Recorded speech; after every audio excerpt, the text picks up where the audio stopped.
Wakenya, ni wakati mwingine wa kuhakikisha kuwa umefile KRA returns. Je, uko rada una challenge yoyote? Usiwe na shaka. KRA wakishirikiana na KBC Channel 1 wanakuja hapo ulipo kusaidia kufile returns na kulipia ushuru wako.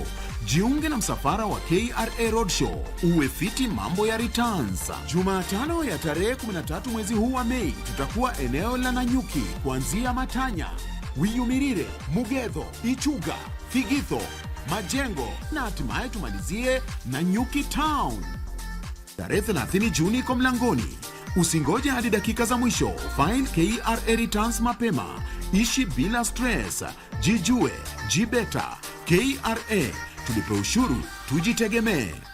Do you know what's inside that prepackaged food? Those unhealthy ultra-processed foods high in sugar, salt, or unhealthy fats can lead to diseases. According to the Ministry of Health, approximately 39% of all deaths in Kenya are as a result of non-communicable diseases such as obesity, diabetes, cancer, and high blood pressure. The foods and drinks we consume every day can affect our health more than we realize. Clear information on packages about what's in our food can help us have a healthy diet. From the Food Policy Coalition Kenya.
Is the girl child struggle to access quality education?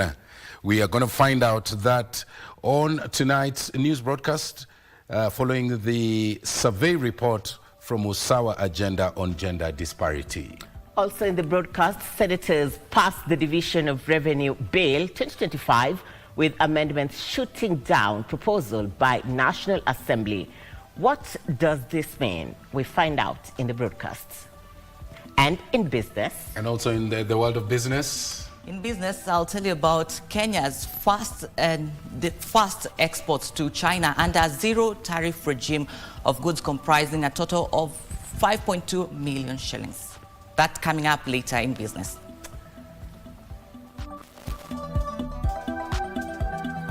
2027.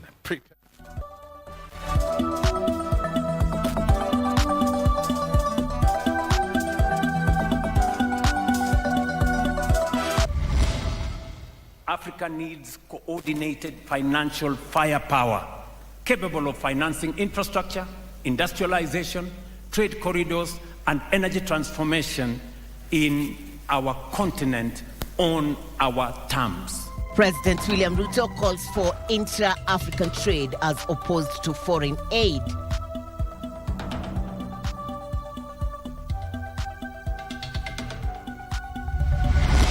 Total is 74.8 billion. That is our total requirement for the conduct of general election, but the allocation is 41.3 billion, giving a shortfall of 33.4 billion.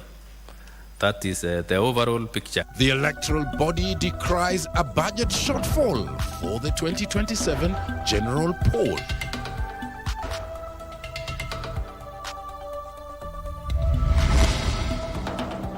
Plus, Yoweri Kaguta Museveni begins his 7th term as Uganda's president.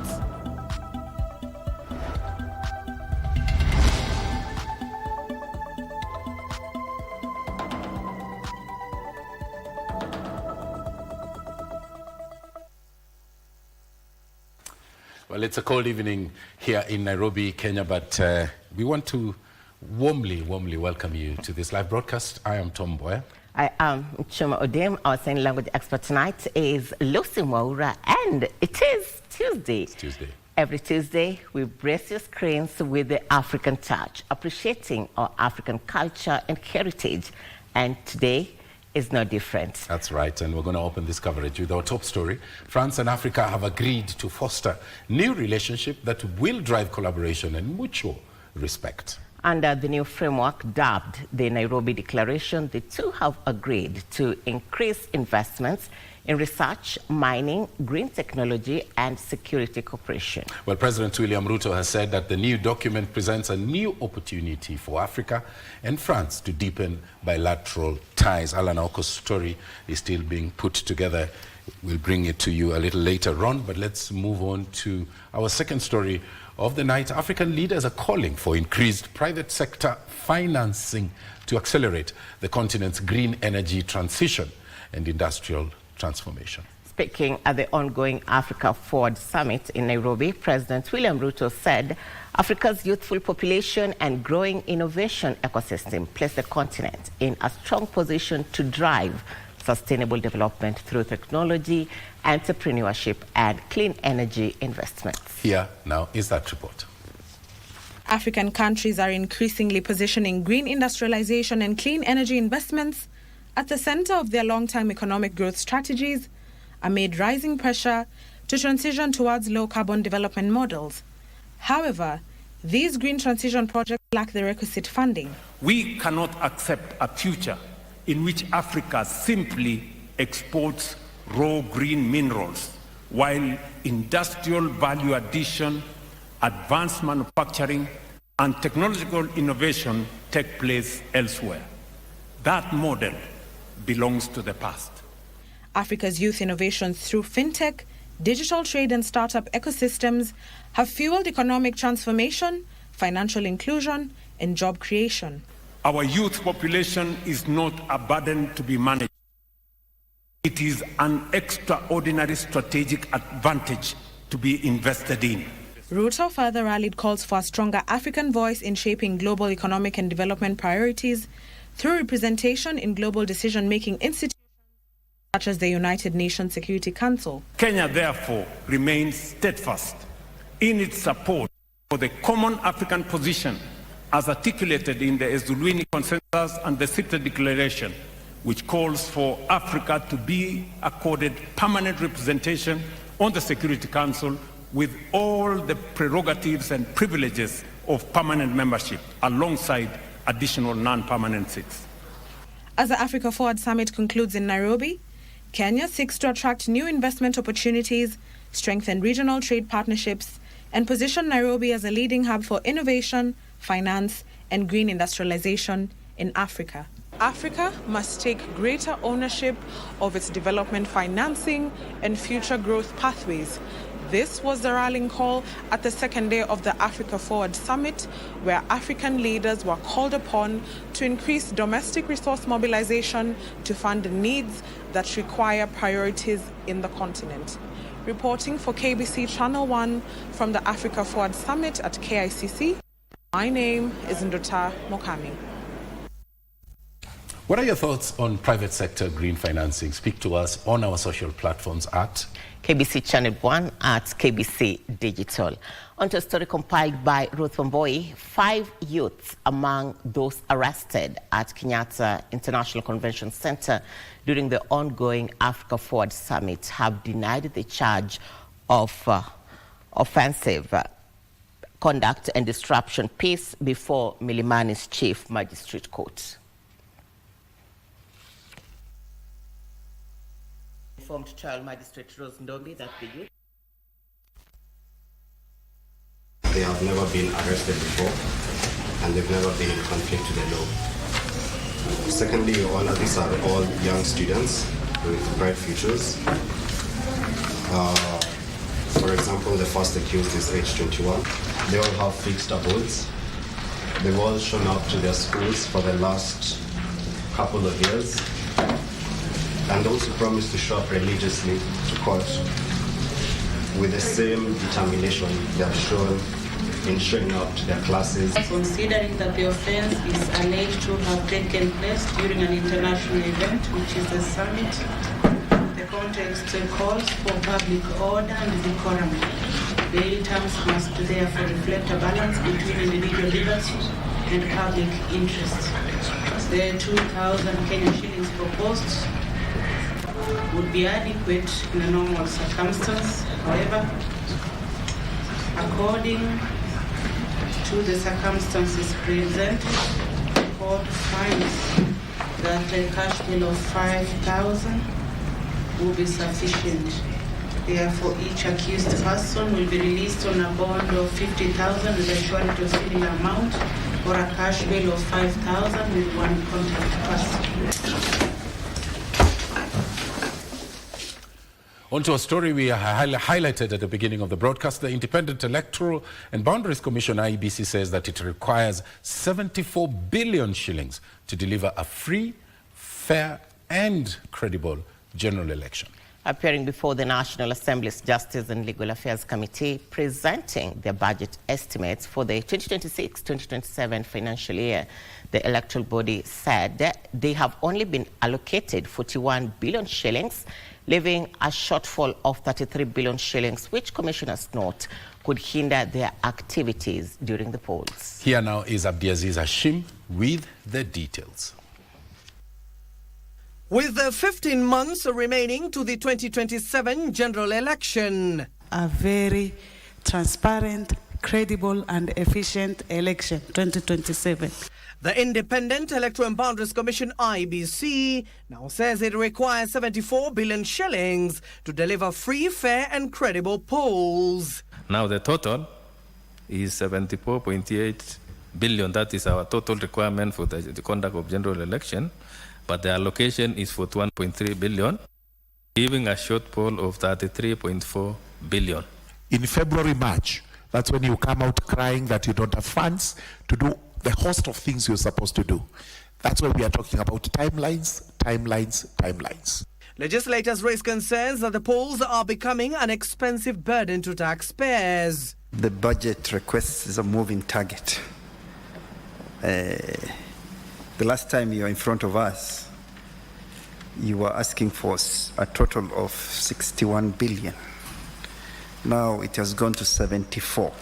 But we shall look at this to rationalize and also see whether we can make our election less expensive, as Kenyans say. The issue of why the budget has changed, it is because, you know, we were conducting the ECVR. We have been moving around the country. We have been informed and also witnessed a number of challenges. The commission, led by their Vice Chair, Fahim Abdallah, stated that the budget has increased due to the second mass voter registration exercise set to commence at the end of the year, or January 2027, among other expenses that will be incurred ahead of the polls. For example, the voter registration, we are requesting that you add up around 700 million. And in this ECVR being the last one, we want to address all the gaps that we saw in ECVR 1. So that budget is to increase the number of clerks to the areas that we see that they are very deserving. If we retire the 41,000 today, we'll be left with 14,000. 14,000 are Smartmatic kits. Moving forward, we are not 100% sure that we are going to use Smartmatic kits again. We are looking to open this to vendors to apply appropriately. The poll body also seeks to increase the diaspora polling stations from 18 to 55. The Erastus Ethicon-led body says it is ready to conduct the 3 by-elections slated for Thursday this week, and they include Murua Dikir Parliamentary Seat, Poro Ward and Endo Ward. Abdiaziz Hashim for Prime Edition. Well, it's 13 minutes past the top of the hour. That's the story that brings us to our first break here on Prime Edition. Coming up, education gender disparities. Plus, Museveni sworn in for the 7th time. For the 7th time. All that coming up after this short break. Do stay with us.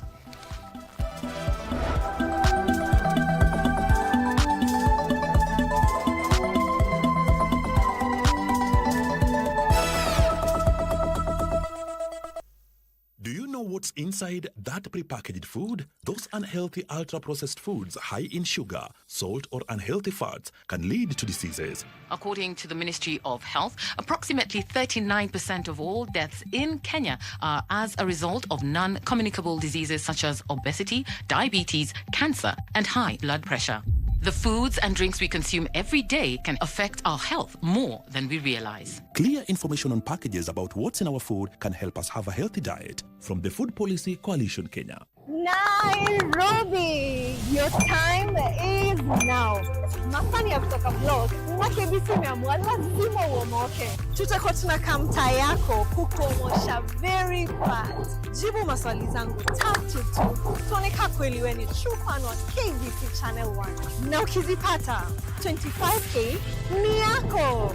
So make sure una watch KBC Channel 1. Alafu kinicheki kwa streets. Niulize kana kuomosha leo. Omoka na KBC Channel 1. Uanga bad ni mbaya.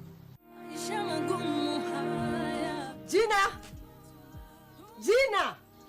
Akia watoto wa siku hizi wakiwa wanasumbua. Usikose kuona Gundu KBC Channel 1 every Tuesday, Wednesday and Thursday. Ujionee hivi vituko vya watoto wa siku hizi wanaosumbua wazazi. Na mengine mengi. Keep it Gundu. Jina! Wananiita Gundu, wakita, wengine wata...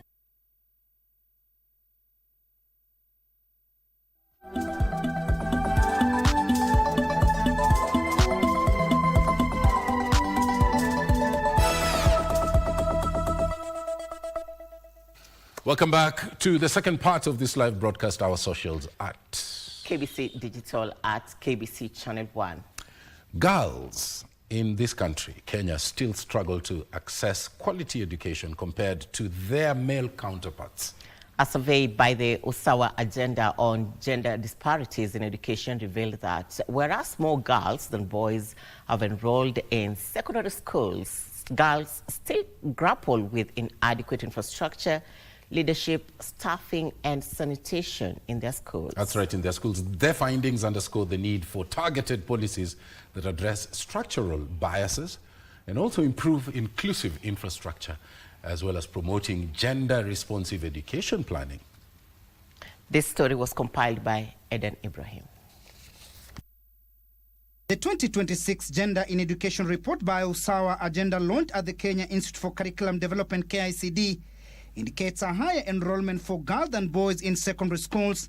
And some of them drawing inspiration from the fact that they could see a few others, older brothers of theirs who had finished school who are also border, and then they see, why am I still going through the long route to become what my brother already became and I can do it? So we have those social pressures around income generation that are clouding boys, which we need to respond to and address. But that seems to be the only area girls are doing better than boys, as when infrastructure such as laboratories are taken into account, girls' schools are worse off. We are making progress in education. And as you all know, anything that is important and you want to implement, you will always meet challenges. One thing is to make sure, the 58% resources that are being provided for education comes closer to even 90%, because education is a very important sector in this country. Teenage pregnancy continue to disrupt girls' education despite existence of a return to school policy. Girls in female-headed households are more likely to be out of school 4.9% than those in male-headed households 3.8%. Families from high economic echelons are the ones that feel stigma more, and so we need to be speaking to these families to make sure that a pregnancy does not terminate the right to a girl to get education, because you don't just punish her, you punish the child that is being born. There's a need to understand why are you doing what you're doing, what is backing you up, the interventions that you are implementing, where are you coming from? So for us, we are going to really use that data to make sure that our programs align with the needs and the requirements of the learners that we target.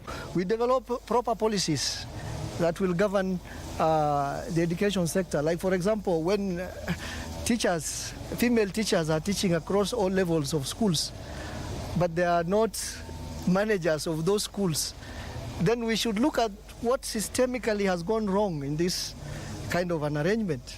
Is it that the female teachers are not willing to take up these management roles?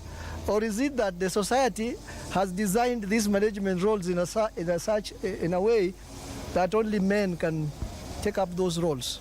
To address these disparities, the report recommends formulation of targeted policies that address structural biases, improve inclusive infrastructure, and promote gender-responsive education planning to ensure equitable opportunities for all learners across the county.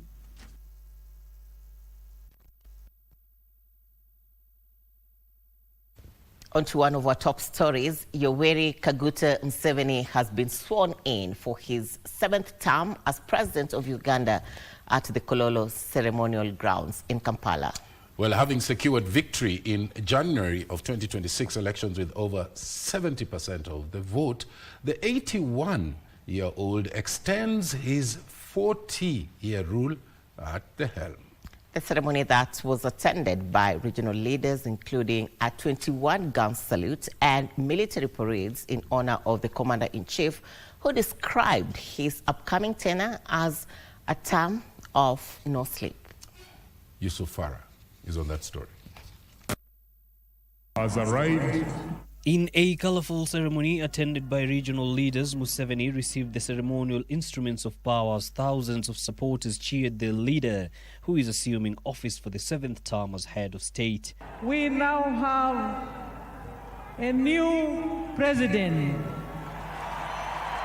From the soldiers marching to paratroopers flying above the ceremonial grounds, the ceremony was characterized by parades by the various factions of Uganda's People's Defense Forces, as well as a show of the East African nation's military prowess on the ground and in the air. While timing his next 5 years at the helm as the term of no sleep, President Museveni pledged to continue advancing Uganda's development agenda. Development in the form of economic infrastructure, such as roads, electricity, the piped water, the railways, airports, telephones, etc., and social infrastructure in the form of schools, health centers. You can see some of those there on the screen. The head of state further pledged his administration commitment to strengthening regional cooperation, promoting economic growth and stability. We must unite East Africa, unite Africa, so that we have a market that can absorb the products that we produce. The presence of leaders from Kenya, the region and the continent at large with their delegation, highlighting the ongoing diplomatic and political ties between Uganda and its neighboring countries. Museveni came to power on January 26, 1986, following a 5-year guerrilla war led by his National Resistance Army. He was sworn in on January 29, 1986, and has remained in power since then. Isafar reporting for Prime Edition.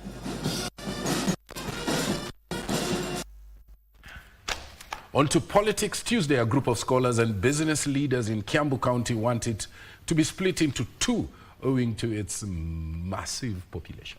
The new proposed Thika County, they say, should comprise Juja, Gatundu North, Gatundu South, Ruiru and Thika constituencies. Now here's the thing that has triggered renewed political debate over governance, service delivery and also resource distribution in one of Kenya's most populous regions. Giverson Maina worked on this news item.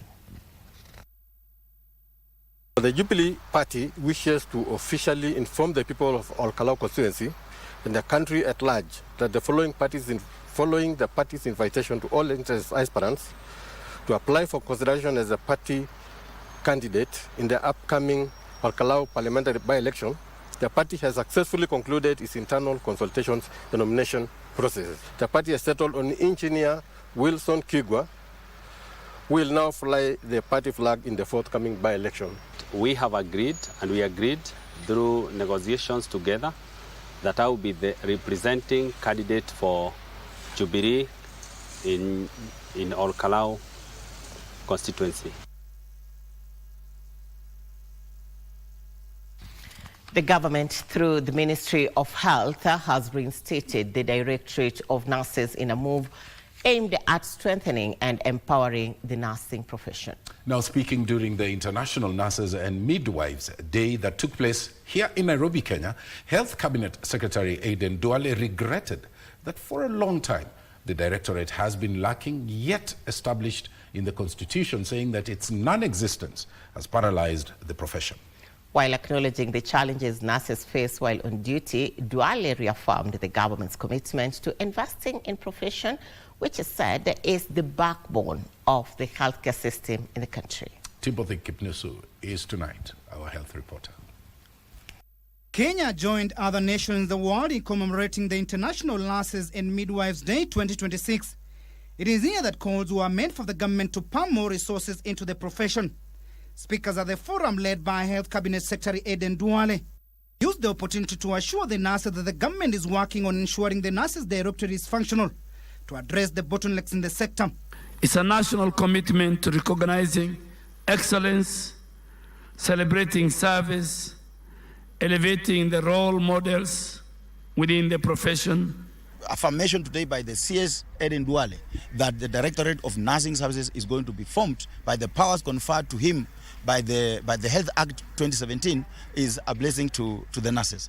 Duale at the same time revealed that his ministry is strengthening partnership with the county governments to equip the nurses with modern skills and technologies necessary for quality healthcare delivery. And it will send a very clear message that dedication will no longer go unnoticed and that the next generations.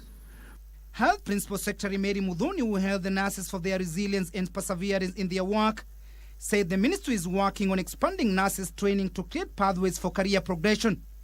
We are very steadfast in ensuring that we are strengthening and empowering the nursing profession. The future of healthcare in Kenya depends on a motivated, an empowered, and a respected nursing workforce.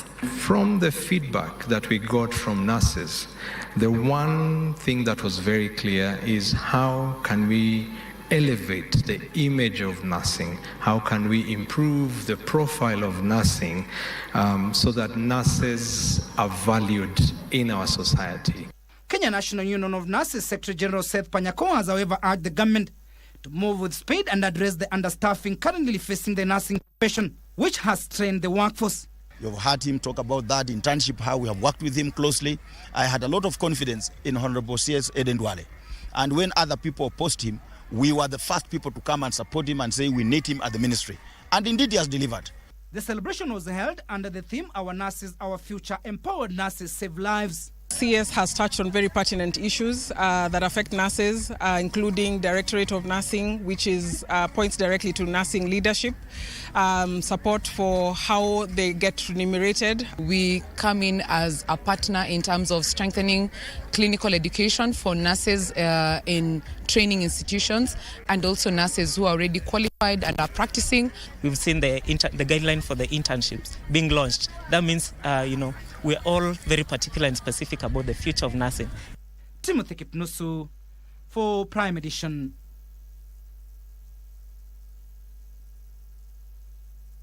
"29 patients with different medical needs have benefited from life-saving surgeries at the Kenyatta National Hospital conducted through the collaboration between Kenyan doctors and Egyptian specialists. The partnership aims to strengthen specialized healthcare services in the country that many patients previously sought abroad. Well, the surgeries were catered for by the Social Health Authority.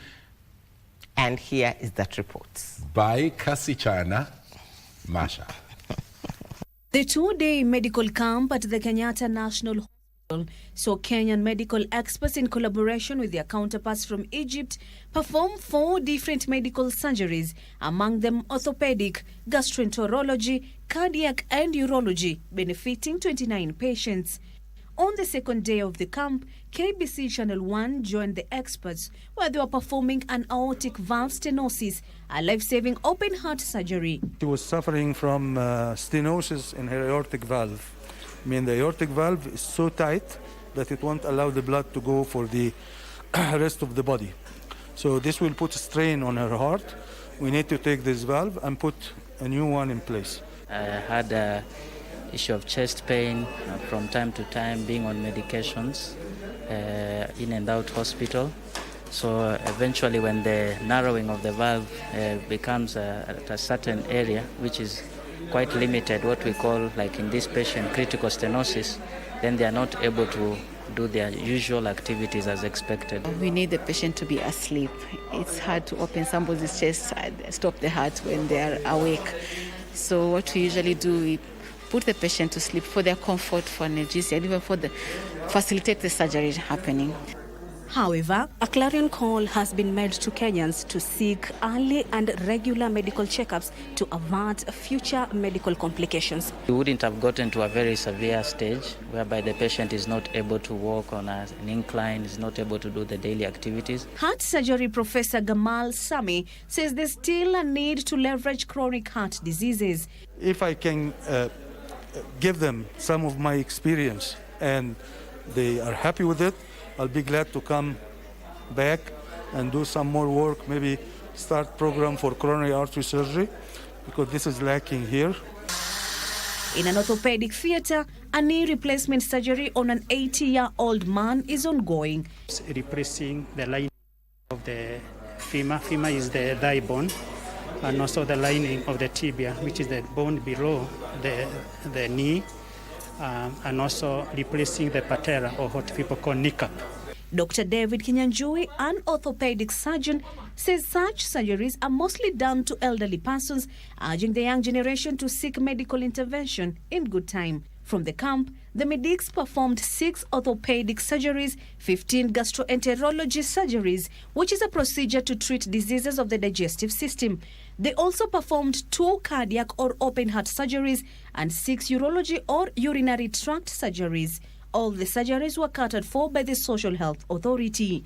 Reporting for Prime Edition from the Kenyatta National Hospital Theatre, my name is Kasichana Masha.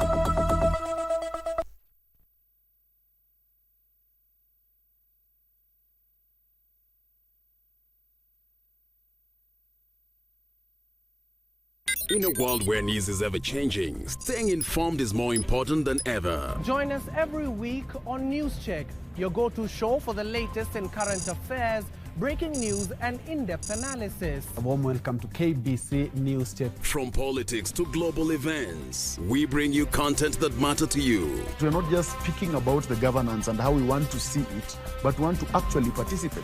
Get your facts, hear from the experts, and really understand what is happening around you. We need to change our system first. You have to do the impossible to make sure the message is home. Stay ahead, stay informed, stay engaged. Will these people, everybody agree? Just listen to me. Let's give him a chance to clear the air. Catch News Check every Tuesday and Wednesday from 10 a.m. to 12 noon. Only on KBC Channel 1. I'm not doing it. Huh? What'd you say? I don't want to take the exam. But you haven't taken it. How'd you know you won't pass it? Keep me company. Sit yourself down. How about you bring me some of your soup? Sure. When do you get off? Let's have dinner together. You're thinking I know everything. I'm the one who should be grateful. I know he's not the type to mess me around. He's just slow, really. Plus, he's stubborn.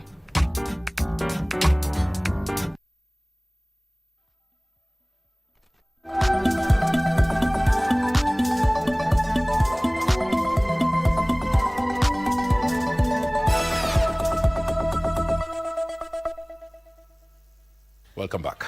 Our socials at KBC Channel 1 at KBC Digital. Let's now revisit our top story. France and Africa have agreed to foster a new relationship that will drive collaboration and mutual respect. Under the new framework dubbed the Nairobi Declaration, the two have agreed to increase investments in research, mining, green technology, and security cooperation. President William Ruto says the new document presents a new opportunity for Africa and France to deepen bilateral ties. Here now is that report. After 3 days of marathon meetings and public engagements, the Africa Forward Summit culminated with the Nairobi Declaration, with details on how the two regions of Africa and beyond will work together. Co-hosted by Kenya and France, the summit brought together over 3,000 delegates to move beyond traditional aid-based models towards a relationship defined by co-investment and mutual technological growth. A primary pillar of the declaration is a unified call to reform the global financial architecture. We are recalibrating our relationship with our partners. And we have been absolutely clear that this is a relationship of equals. At the heart of this relationship is sovereign equality. Be the key stakeholder of this architecture and to develop based on an existing instrument whose headquarters is here in Nairobi, ATD, to ensure that we have an instrument which provides financial guarantees. On green industrialization, the leaders agreed to establish processing plants and battery manufacturing hubs on the continent instead of exporting raw critical minerals like lithium and cobalt. On digital sovereignty and the AI frontier, the agreement pledges French and African cooperation in building data centers and digital infrastructure that ensure Africa data remains under local control. In terms of AI, we laid the foundations of a partnership between Africa and France to mobilize the potential of African countries to strengthen internet access with a number of projects, in particular submarine projects that will link Africa to Europe with innovation. Further, the declaration pivots from medical donations to a model of health resilience, with France pledging technical support. Presidents William Ruto and Emmanuel Macron have called for co-creation, where African innovation is seen as a solution for global challenges, from climate change to the future of digital governance. The people of this continent are the greatest asset that we have. They will form the workforce of the future, they will form the market of the future, and they will drive innovation, creativity, artificial intelligence, and technology. Various leaders have emphasized that the success of the declaration will be measured not by the signatures on the page, but by the speed at which these financial and technological investments reach the ground. Today's summit sessions was dedicated for high-level plenary sessions by heads of state, moving from Inspire to Connect business sessions held yesterday to final policy adoptions today. Alan Auko, Prime Edition. It is day 4 of KRA KBC Roadshow, Tom.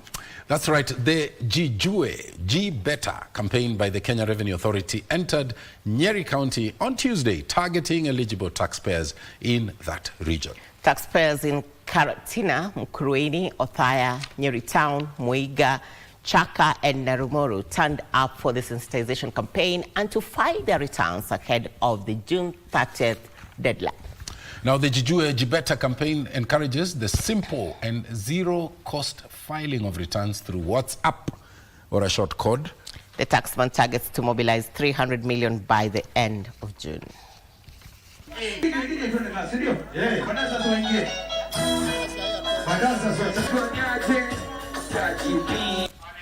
Now, senators have passed the Division of Revenue Bill 2026 with amendments proposing that 454 billion Kenyan shillings as equitable share for county governments, shooting down a 420 billion shilling proposal by the National Assembly. Now, this means the bill will proceed to mediation between the two houses. That clauses 3, 4, new clause 5, the schedule as amended, clause 2, the title, and clause 1 be part of the bill. Honorable Senators, you can start voting. Honorable Chairperson, I beg to move that the committee do report to the Senate its consideration of the Division of Revenue Bill, National Assembly Bill number 2 of 2026, and its approval thereof with amendments.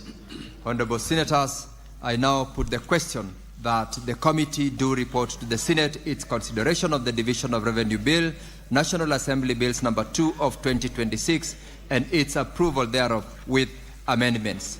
Will as many as have that opinion say aye? Will as many as have a contrary opinion say nay? The ayes have it.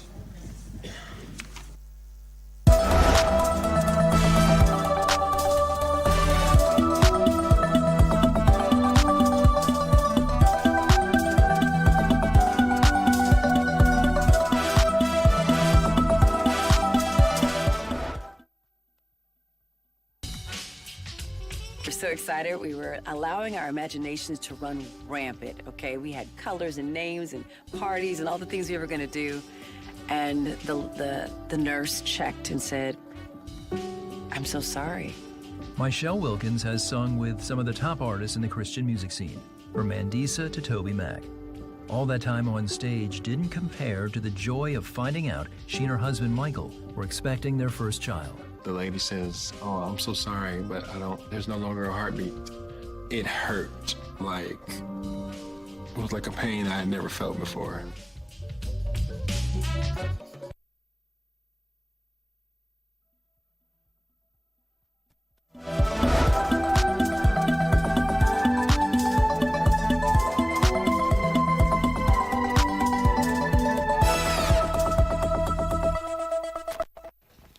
Welcome back to Prime Edition. Let's now take you to the counties. Kwale Governor Fatuma Achani says the number of infants receiving specialized treatment at Msambweni Referral Hospital has surged from 8 to 90 per month following the expansion of the special care unit for newborns at the facility. Now, this has greatly reduced infant mortality rates. This and other stories in the county news roundup. The unit, funded by the Kwale government and M-Pesa Foundation, is said to be a beacon of hope for expectant mothers and newborns seeking emergency care. Iko na mahali salama kwa kuangalia afya ya mtoto mchanga. Mama akizaa, alafu baadaye mtoto anaweza kuangaliwa vizuri. And State House Girls High School has been closed indefinitely following student unrest reported yesterday. The closure comes amid complaints by learners over the new principal with allegations of harassment and reduction of key resources during her tenure. Separately, the director of the National Anti-Corruption Campaign Steering Committee, Trufosa Achara, has raised concern over misuse of government resources, saying corruption continues to undermine service delivery. A lot of government resources have been misused in a way, and thereby we are not able to deliver the required services that are required for wananchi. Meanwhile, in Bungoma County, fear has gripped residents of Namasanda village after unknown assailants attacked and killed a public health officer outside his home, with police suspecting the incident could be an inside job. What we are trying to look is how those attackers got into the compound, and yet in the compound, the wife was there in the house, and how no one realized that there were attackers outside. Elsewhere, Meru County has emerged the country's leading region in tree cover at 29% following intensified tree planting campaigns. And I want to say here in Meru alone, the State Department has been able to plant a little over 3.5 million trees. The target that His Excellency the President has given me is 5 million. Finally, grain maize sellers in Busia town have decried rising fuel prices, warning that this could soon push up the price of maize for low-income families. Mafuta ikiendelea kupanda, nasi kama wanabiashara yani biashara itakuwa chini sana. Tunaona kama atafunga biashara, kwa sababu hatuoni profit. Noel Ongeso for Prime Edition.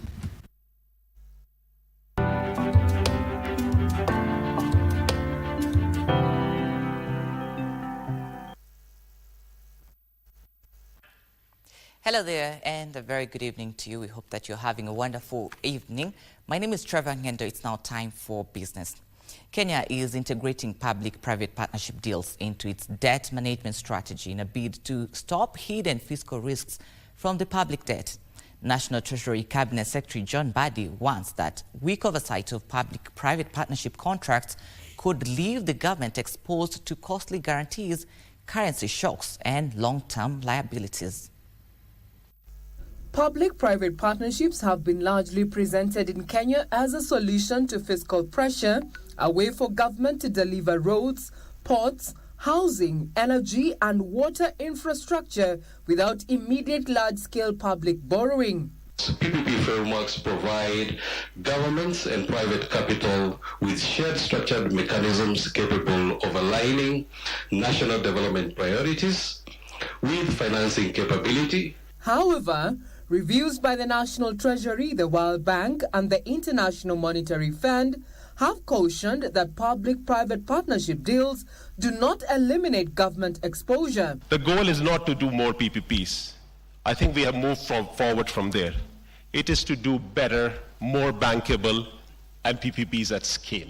As at the end of June 2025, Kenya's exposure in public-private partnerships was at 203 billion shillings. The taxpayer is already strained and is complaining, and we have no space left to increase taxes or tax rates. As a matter of fact, now we must reduce the tax rates. Mbadi says Kenya is shifting towards independent feasibility assessments, standardized risk evaluation models, and clearer disclosure of contingent liabilities before project approval, and more disciplined contract management after PPP deals are signed. Our goal is to shift the fiscal burden of infrastructure from the taxpayer to the private investor through structures that are bankable, transparent, and mutually beneficial. The government wants private investors to shoulder a greater share of operational and commercial risk instead of relying heavily on sovereign backstopping. Regina Manyara reporting for KBC Channel 1. Moving on, Kenya has made its first exports under a no zero tariff regime with China, comprising goods worth 5.2 million shillings. The shipment marks the start of expanded market access for Kenyan products under China's preferential trade agreement. Trade Principal Secretary Regina Odim says that the consignment signals increased trade between Kenya and China. Kenya exports to China were valued at 17 billion shillings in 2025. This represents a 36% decline that was attributed to lower shipments of titanium ores and concentrates and macadamia nuts. On the other hand, imports from China increased 17% to 671 billion shillings, driven by higher purchases of machinery, chemical fertilizer, and iron and steel from the Asian country. To boost imports, China signed a trade agreement with Kenya and other 52 African countries to allow their goods access the Chinese market on a duty-free basis. Under this arrangement, Kenya has exported its first consignment under the zero tariff agreement that came into effect at the beginning of this month. Kenya has shipped 15.125 tons of tea worth 5 million shillings that arrived at the port of Xiamen in Guangzhou. Trade Principal Secretary Regina Odim says the shipment demonstrates the growing strength of bilateral trade relations between Kenya and China and affirms Kenya's position as a strategic trade investment partner in Africa. Odim says, quote, "The deal presents new opportunities for Kenyan farmers, manufacturers and exporters to expand their footprint in one of the world's largest consumers markets." End of quote. Before the trade deal, Kenya tea was subjected to a 15% tariff in China. Benson Rioba reporting for Prime Edition. The African Asia Rural Development Organization is pushing for increased budgetary allocation by member states for agriculture to support those in rural areas in renewed efforts to grow agricultural production. Speaking during the 79th session of the AARDO Executive Committee in Nairobi, the organization's Secretary General Manoj Nardo Singh said they are focusing on providing crucial farming information and creating market linkages.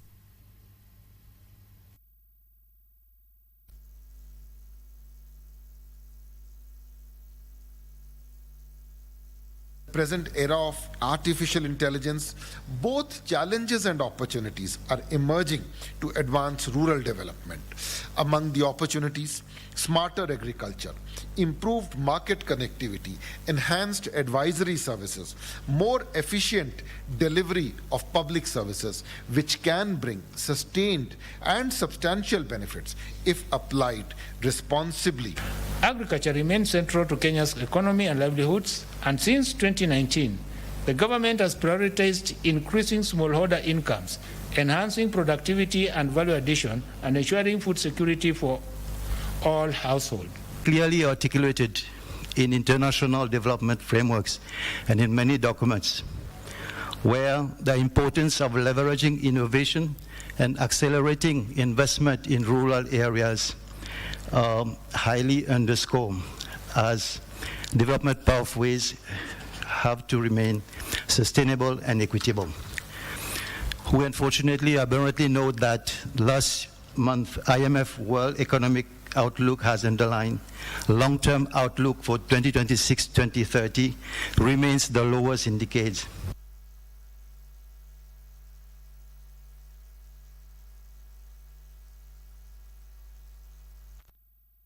Thank you so much. That's where we mark the end to our business news tonight. My name is Trevor Ngendo. Bernard Okomo is coming up next with sports after this short break.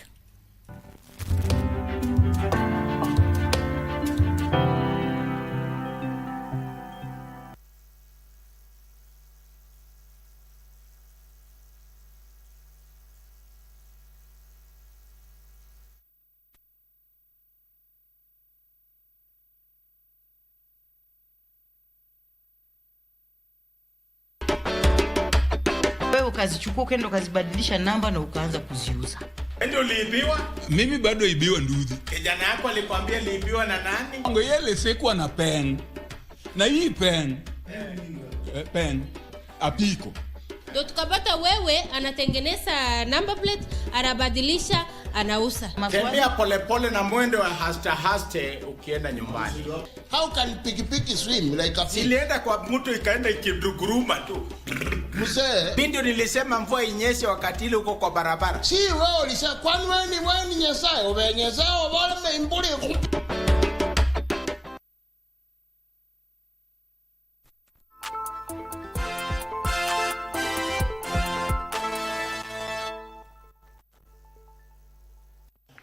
And thank you so much for staying with us. It is time for the latest from the sports desk with me, Bernard Okomo. And we begin with what's happening in Ghana, where the national Kenya is being represented in 19 events in the ongoing Africa Senior Athletics Championships. And of course, they begin the medal hunt today in the women's 5,000 meters, where Mercy Chepkemoi and Dorcas Ndiema will be lining up in that final, which comes your way shortly this evening. And also tomorrow, there'll be two more finals, one final, that's the men's 10,000 meters final, but there'll also be the 400 meters men's semi-finals, as well as the 400 meters women's semi-final. And in the women's 800 meters heats, the quest begins tomorrow. We have a representation of 3 athletes in that particular event. Vivian Chebet, Alice Kuru, and Pauline Ndoso will be putting their lives on the line for Team Kenya in this particular event that is ongoing in Ghana, and the 24th edition of the thrilling action that ends on 17th of May. Elsewhere, Sports Cabinet Secretary Salim Mvurya is hopeful that the 2027 Africa Cup of Nations co-hosts Kenya, Uganda and Tanzania will put up a successful tournament owing to the 2024 CHAN experiences. And now speaking during the Africa Forward Summit that brought together CAF President Patrice Motsepe, Uganda and Tanzania Football Federation Presidents, the sports here said the three co-hosts are working hand in hand to improve the sports infrastructure ahead of the tournament set for June 19th to July 17th next year. Kenya is putting up a new sports facility, Talanta Stadium, which is nearing completion, while the refurbishment of the Moi International Sports Center, Kasarani, is ongoing. CAF President Motsepe threw his weight behind the three co-hosts, emphasizing the economic advantages that come with the tournament.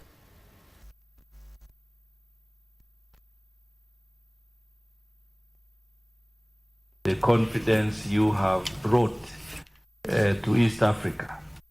East Africa initially did not have a good profile in football, and you worked tirelessly with the three governments to host the Pamoja CHAN, which gave us also the inspiration to move into AFCON with a lot of experience, but a lot of areas that we learned.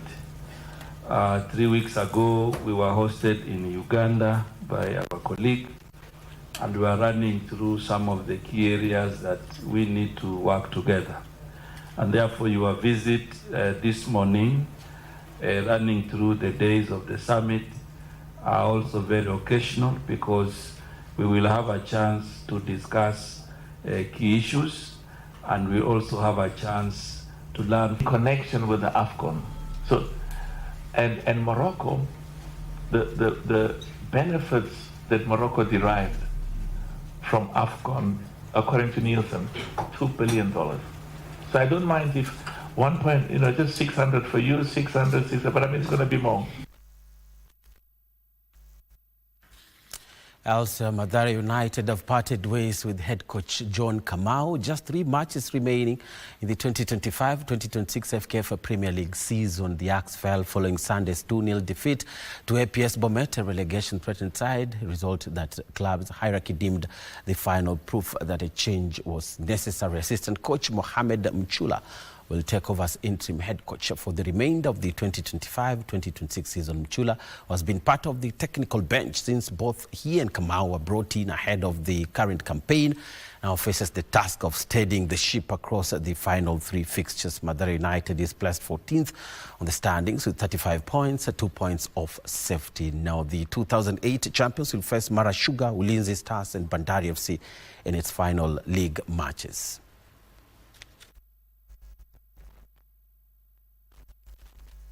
Uangalizi wa kimatibabu.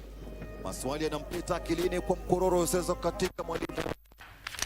And Kilifi County Aquatics Nyali Chairman Fahim Said has emphasized the urgent need for more competitive swimming platforms in the country to help nurture and develop young talent. And now speaking during the inaugural Kilifi Aquatics Invitational Long Course Swimming Championship held at Kilifi International School, Fahmi said consistent competitions are key to improving performance standards and exposing swimmers to high-level contests. He noted that many talented swimmers struggle to reach their full potential due to limited opportunities to compete regularly, adding that more championships will help athletes gain experience, confidence and discipline.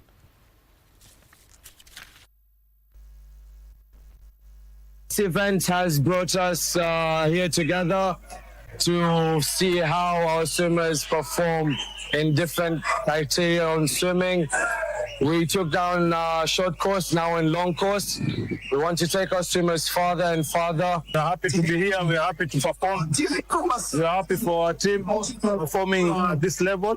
And God willing, we'll be into this event every time they're here. I'm really thankful to my coaches and parents for the great opportunity, for the great support that they have given me, and to the rest of the swimmers. I wish you the very best for your upcoming events.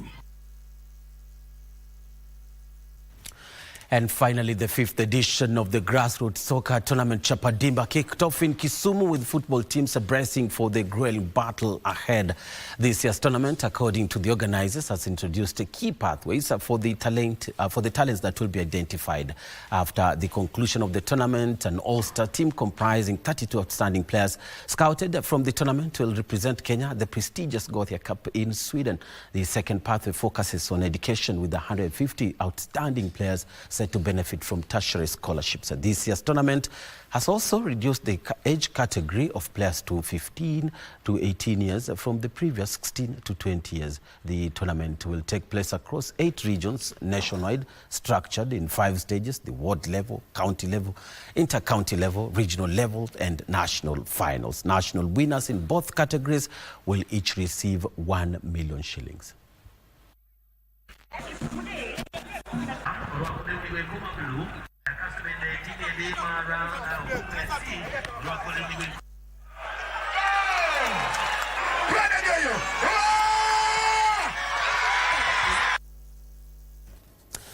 And that definitely does it for me this lovely evening. Thank you so much for watching. I'm Bernardo Kumu.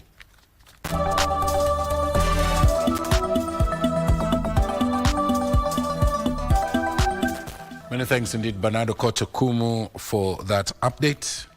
And thanks to Trevor Ngenda also for bringing us the very latest in the world of business. And, well, we have to now go. Going through your comments, quick acknowledgements. Baba Olfa watching from Kisii, Isaac Mkenya watching from Webuye West, Benson Karaoke. You do appreciate the coverage you did for you on the Africa Forward Summit. Fred Stiko Juma watching all the way from Kitengela. Peter Abuya watching from the county of Kisumu. Kisumu Dala. Thank you all. Thank you all. If we had more time, we would have continued reading on and on and on till the break is done. We've got to go now. I want to thank you on behalf of the Prime Edition team. I am Mboya. Until next week, on Monday and Tuesday, when the clock strikes 9. I am Muchuma Odim. Our sign language expert tonight is Lucy Mwaura. Until next week, finish that line. I'm Mboya, and good night. And God bless you.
Wakenya, ni wakati mwingine wa kuhakikisha kuwa umefile KRA returns.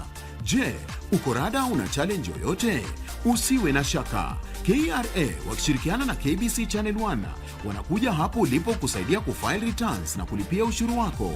Jiunge na msafara wa KRA Roadshow, uwe fiti mambo ya returns. Jumatano ya tarehe 13 mwezi huu wa Mei, tutakuwa eneo la Nanyuki.